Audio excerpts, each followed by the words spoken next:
Melati kuntum, tumbuh melata, sayang merbah di pohon cemara. Assalamualaikum, mulanya kata, saya sembah pembuka bicara. Assalamualaikum warahmatullahi wabarakatuh. Dan salam sejahtera saya ucapkan kepada hadirin sekalian. Saya, Nailah Farahusha, merupakan moderator anda pada hari ini. Bak kata pepatah, tak kenal maka tak cinta. Bolehlah saya berjelaskan dahulu tajuk forum kita pada hari ini, iaitu berpaksikan kesihatan. Sihat di tengah pandemik, menangani kencing manis dan darah tinggi. Yang ini isu tentang penyakit tidak berjangkit iaitu NCD yang semakin meningkat di Malaysia. Dikatakan 1 daripada 5 orang dewasa Malaysia menghidapi penyakit diabetes atau dikenali sebagai kencing manis, dan 3 daripada 10 orang dewasa di Malaysia mempunyai penyakit darah tinggi. Penyakit ini boleh dikesan melalui kesihatan berkala, namun 51% rakyat dewasa Malaysia tidak menjalani saringan kesihatan. Di saat kes COVID-19 yang masih lagi meningkat, amatlah penting untuk kita mengetahui status kesihatan kita kerana penghidap penyakit NCD lebih mudah dijangkiti COVID-19 kerana mempunyai imun sistem yang rendah. Suka saya ingatkan agar para hadirin untuk menjaga jarak dan amatlah digalakkan untuk memakai penutup muka sepanjang perjalanan berlangsung untuk kita memutuskan rangkaian COVID-19. Oleh itu, tanpa membuang masa, saya akan memperkenalkan ahli-ahli panel kita pada hari ini untuk mengulas tentang isu ini. Hadirin sekalian, di sebelah kanan saya merupakan seorang freelancer nutritionist yang sangat terkenal di TikTok, iaitu Cik Tasha Hadi yang bersama kita pada hari ini. Seterusnya, di sebelah kanan saya merupakan seorang dietitian yang amat berpengalaman, iaitu Cik Maira Adam yang merupakan dietitian di Hospital Daman. Selamat datang dan terima kasih saya ucapkan kepada kedua-dua panel kita kerana sudi bersama-sama kita pada hari ini. Berdasarkan kenyataan saya tadi, bolehkah Cik Tasha Hadi memberikan sedikit penjelasan tentang apa itu hipertensi dan bagaimana ia boleh berlaku? Terima kasih Cik Moderator, Cik Nailah. Okay, baiklah. Hipertensi adalah tekanan darah yang tinggi dari paras yang normal, iaitu melebihi 140 dan melebihi 90 pada bacaan bawahnya. Jadi antara faktor utama yang menyebabkan kita boleh ada risiko untuk dapat tekanan darah tinggi adalah salah satunya gaya hidup yang tidak sihat, seperti mana pengambilan makanan yang tidak seimbang, contohnya pengambilan garam dan kolesterol yang sangat tinggi. Okay, seterusnya, tabiat merokok bagi orang lelaki terutamanya yang sememangnya tak baguslah untuk kesihatan jantung dan paru kita sebab boleh melemahkan. Okay. Dan yang terakhir adalah stres. Stres ni menyebabkan jantung kita bekerja keras dari keadaan yang normal dan menyebabkan peningkatan jumlah darah dalam pembuluh darah. Sebagai contoh, kita siram pokok bunga yang dekat dengan yang jauh. Yang dekat kita siram hanya biasa je dia punya anggaran. Tapi kalau yang jauh kita akan tekan dia punya pipi tu supaya air tu pergi secara deras lah kan. Sama juga macam pembuluh darah, so dia akan boleh pecah. Jadi nasihat saya, apapun yang berlaku dalam kehidupan kita ni, kita kena urus stres. Sebab tak kira orang yang bekerja ataupun kita student pun, kita akan sentiasa akan ada stres ataupun keadaan yang susah lah yang kita hadapi dalam kehidupan kita. Okay, terima kasih Cik Tasha atas perkongsian yang sangat jelas dan padat itu tadi ya. Okey, tadi kita dah dengar tentang hipertensi. Jadi apa kata sekarang kita dengar tentang diabetes? Cik Maira? Okey, bismillahirrahmanirrahim. Terima kasih Cik Moderator kita. Seperti yang diperkenalkan, saya Maira Adam. Sebelum lebih lanjut, saya ingin kongsikanlah sebenarnya diabetes ni macam mana. Okey, diabetes ni adalah satu keadaan di mana aras gula dalam darah kita lebih tinggi dari aras yang sepatutnya lah.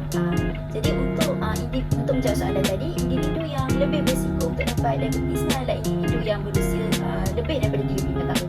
Nampak tak, 35 tahun sebenarnya tak adalah tua sangat, tapi ialah zaman sekarang ni orang yang semuda itu pun dah ada lah orang yang ada diabetes. Jadi itu umur lah. Selain umur, kita juga orang yang berpotensi untuk ada diabetes ni adalah orang yang obesiti, ibu-ibu yang pernah mengalami diabetes masa mengandung, dan juga orang yang ada sejarah ahli keluarga dia orang ada diabetes. Untuk orang-orang macam ni sangat mudah lah diabetes. Terima kasih Cik Maira atas perkongsian yang jelas itu tadi.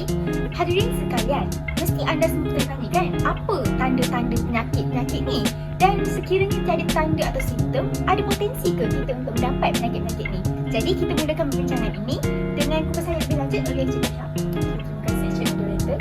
Seperti mana kita tahu, rata-rata rakyat Malaysia pada hari ini kita dah terbiasa kan dengan perkataan hipertensi ataupun tekanan darah tinggi yang mana adalah bagi saya ia merupakan penyakit senyap lah.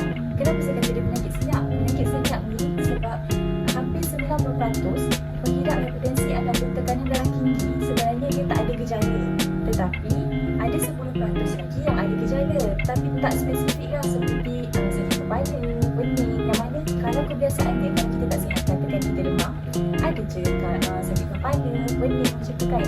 Tetapi kalau anda rasa anda sakit kepala dan mengalami pening yang agak serius, rasa sakit dada, ada pendarahan hidung, bolehlah percepatkan untuk pergi ke klinik ataupun hospital yang berdekatan lah, sebab boleh jadi kita dah melebihi baras maksimum untuk sesuatu penyakit tu. Macam tu rupanya ya tanda-tanda dia. Terima kasih Cik Tasha atas peringatan dan perkongsian itu tadi. Apa pula kata Cik Maira untuk penyakit kencing manis? Okey, kencing manis ni satu je lah cara dia kita nak tahu kita ada diabetes ke tak adalah dengan tengok kita punya baca gula dalam darah lah dekat farmasi ataupun dekat klinik dan tapi kita boleh jangka lah kalau kita ni ada beberapa simptom atau tanda-tanda ni mungkin kita ada diabetes. Macam yang dalam edaran yang penonton semua dah dapat, saya ada tertulis kat situ simptom-simptomnya adalah kerap kencing, mudah berasa dahaga, mudah letih, dan kalau dia orang lupa tu susah nak bayar. So kalau ada satu ataupun tanda-tanda tu bolehlah pergi ke klinik untuk cek lah. Okay, terima kasih ya Cik Maira. Ingat tu hadirin hadirat sekalian, jangan ambil mudah ya dengan tanda dan simptom yang kita kongsikan tadi. Okay, anda semua boleh melihat template yang telah diedarkan oleh urus kita tadi untuk mengetahui dengan lebih lanjut tentang penyakit-penyakit tadi. Okey, tadi kita dah tahu tentang tanda-tanda dan simptom. Jadi sekarang kita buka ruang kepada penonton untuk ajukan soalan. Ya, silakan. Saya nak tanya, apa yang saya boleh buat untuk mengelakkan daripada mendapat penyakit-penyakit ni? Okey, sebenarnya untuk langkah pencegahan yang kita boleh buat, yang pertama adalah jaga makan. Jaga makan ni bermaksud kita kena kurangkan garam dalam masakan kita lah. Kalau boleh jangan masak sangat.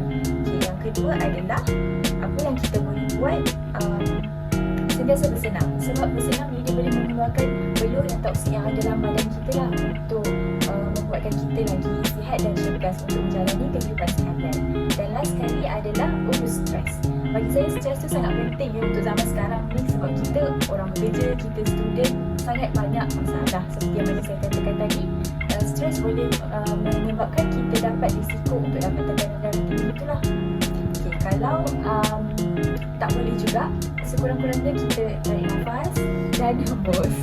Sebab sebelum kita buat sesuatu tu, at least kita boleh fikir sebelum kita tindakan. Macam tu rupanya. Terima kasih Cik Tasha. Bagaimana pula dengan penjagaan diabetes? Okey, kalau tadi hipertensi kita dengar kurangkan makan gula. Jadi untuk diabetes kita kurangkan tadi hipertensi kurangkan makan garam. Untuk diabetes pula kita kurangkan pengambilan gula, pengambilan air manis. Dan sama juga macam hipertensi, kita juga mensyorkan untuk anda semua melakukan senaman dari segi diabetes. Kenapa senaman tu boleh mengurangkan risiko untuk dapat diabetes ni adalah bila kita bersenam, kita menggunakan gula dalam darah tu sebagai tenaga. Jadi cara tak langsung gula dalam darah tu akan berkurang. Macam tu. Jadi secara ringkasnya, kedua-dua penyakit ni boleh dicegah melalui gaya hidup yang sihat, iaitu dengan pemakanan yang sihat dan juga bersenam. Okay, terima kasih Cik Maira dan Cik Tasha atas perkongsian yang hebat itu tadi ya. Namun masa telah mencemburi kita dan kita pun telah sampai ke penghujung rancangan. Jadi Cik Tasha ada apa-apa sepatah kata sebelum kita akhiri perbincangan kita hari ini? Okey, nasihat saya, jagalah kesihatan anda untuk kesejahteraan yang akan datang dan sentiasa berjaga-jaga dengan virus COVID-19 sekarang sebab tengah meningkat kan. So pakai pelitup muka dan jaga jarak antara masing-masing lah. Dan juga jangan abaikan apapun gejala yang berlaku pada tubuh badan kita. Cik Maira pula? Okey, untuk daripada saya, jagalah kesihatan di usia yang muda sebab penyakit ni nak datang tak kira usia. Lepas tu kalau boleh tu saya galakkanlah anda semua untuk membuat pemeriksaan kesihatan secara berkala setiap tahun kalau boleh. Jadi kita dapat kesanlah penyakit tu pada peringkat yang awal, lebih mudah untuk kita rawat bila kita dapat kesan dia di peringkat yang awal. Terima kasih kepada penonton kita atas peringatan dan perkongsian itu tadi. Semoga semua perkongsian tadi memberi manfaat pada hadirin yang hadir pada hari ini. Kalau ada sumur di ladang, boleh kami menumpang mandi. Kalau ada umur yang panjang, insya-Allah kita berjumpa lagi. Sekian, wabillahi taufiq wal hidayah.